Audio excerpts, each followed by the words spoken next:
qisadani waa dhab waxayna ka dhacday magaalada Nairobi ee xarunta dalka Kenya waxaana inoo soo diray wiil magaciisa ku koobay Kayse oo doortay inuu la wadaago bulshada Soomaaliyeed gaar ahaan dhalinyarada maanta si uu buu yiri ay wax ugu qaataan ama ay cashir ugu noqoto wuxuu ku bilaabay qoraalkiisa waa maalmo aan ka harin xasuusteyda waana dhacdo igu beertay oo ku taalo iyo boholyow ii horseeday inaan ku noolaado murugo iyo nolol mugdi ah waxaan ahaa wiil dhalinyaro ah oo ku jira da'da 20meeyada waxaana ahaa arday dhigta mid kamid ah jaamacadaha magaalada Nairobi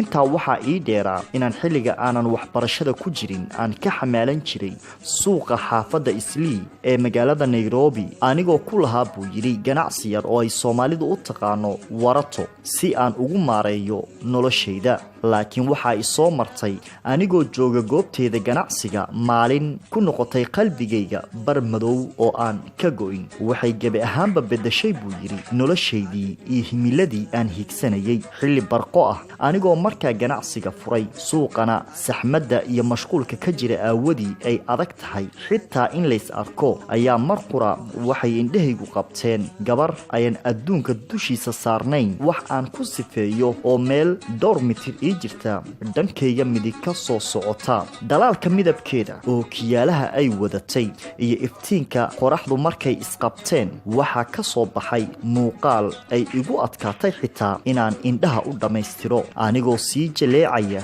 ayaan marqura waxaan meel aan iga fogeyn ka maqlay walaal maad ila hadashi mise waaba gabadhii oo doonaysa inay wax iga iibsato anigoo u eg sidii qof hurdo looga naxshay ayaan gabadhii si waaya aragnimo leh ugu jawaabay ugana iibshay wixii ay doonaysay iyadoo dareensan inaan iyada ku maqanahay taasina waxay inoo noqotay fursad aan isku baranno iskuna weydaarsano kontaktiyadeena ama taleefanadeena waxay ii sheegtay inay tahay carmal ganacsato ah oo u kala gooshta dunida haddaba maalintaa wixii ka dambeeyay waxaynu noqonnay dad aad isugu soo dhawaaday waxaynu bilownay inaynu wada waraabno webiyada galgacalka waxaan u qaaday jacayl baaxad soor ah ilaa aan iyada mooyee hilmaamay noloshaydii kale waxay ahayd markaynu kaftamayno sheekaysanayno gabar aad u xishood badan asturan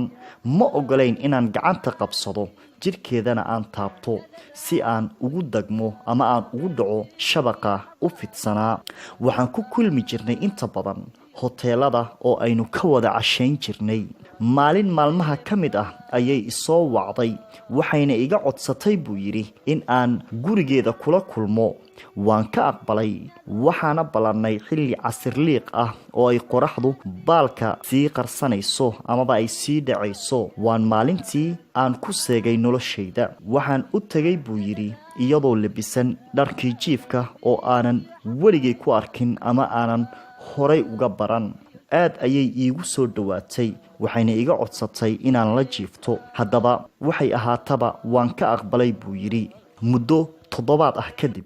waxa dhacay buu yiri shil inuu galo wiil aan saaxiibo ahayn aad ayuu u dhiig baxay waxaana ku qasbanaaday inaan dhiig u shubo markii aan dhiiga shubay daqiiqado un kadib waxa igu soo laabtay diktoorkii oo murugaysan aad ayaan u naxay waxaana ku iri buu yiri ma saaxiibkay baa dhintay laakiin waxa uu ii sheegay diktoorkii inaanan dhiig u shubi karin oo aan qabo cudurka AIDS-ka waxay igu noqotay filawaab iyo wax aan iga daadegin ilaa aan tiro 5 mar baaritaan maro buu yiri oo la ii xaqiijiyo inaan ahay bukaan cudurka AIDS-ka la ildaran kala iga cayn wareegtay waxaan marti u noqday buu yiri naxdin iyo nabar xanuun badan waxaan hilmaamay naftaydii iyo hawl kasta oo aan lahaa ilin baarushayse korkayga hurdana waanba kala guurnay muddo 5 maalin ah anigoo aan qofna wicin gurigana ka bixin ayaa waxa isoo wacday marqura buu yiri gabadhii uu xiriirku ina dhex maray waxayna ii weydiisay waxa igu dhacay oo ay u weysay xiriirkayga anigoo niyad jab weyn uu iga muuqdo ayaan u sheegay buu yiri in aan cudurkaasi la ildaranahay hase ahaatee intay qosol yar dhag ka siisay oo ka jan ah ayay ugu tiri buu yiri ma intaas kaliya baad iiga maqnayd waxay ii sii raacisay adigu waxaad tahay qofkii labaad ee aan cudurkan qaadsiiyo waana sii wadi doonaa sababtoo ah ragga cadaawad baa inaga dhaxaysa wayna igu damisa taleefankii buu yidhi waa xiriir aan ka shalaayay waxyaabo badan oo aan gadaal ka ogaaday haddaan horay ka ogaan lahaa tani iguma dhacdeen buu yidhi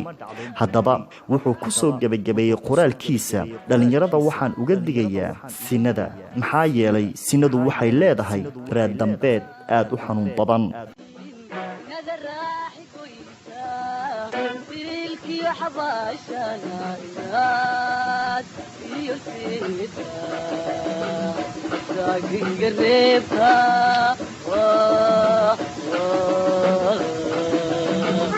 waa tabintii shaacir haddaba daawadayaal si aad uga bogataan sheekooyin iyo qisooyin dhab ah oo quseeya waayaha nolosha ku xirnaaw oo subscribe saar beejkan cusub ee aayaha nolosha TV inala wadaag oo inoo soo dir maalmaha murugada iyo mahadada kugu beeray ee aan ka go'in xasuustaada adigoo fariin inoo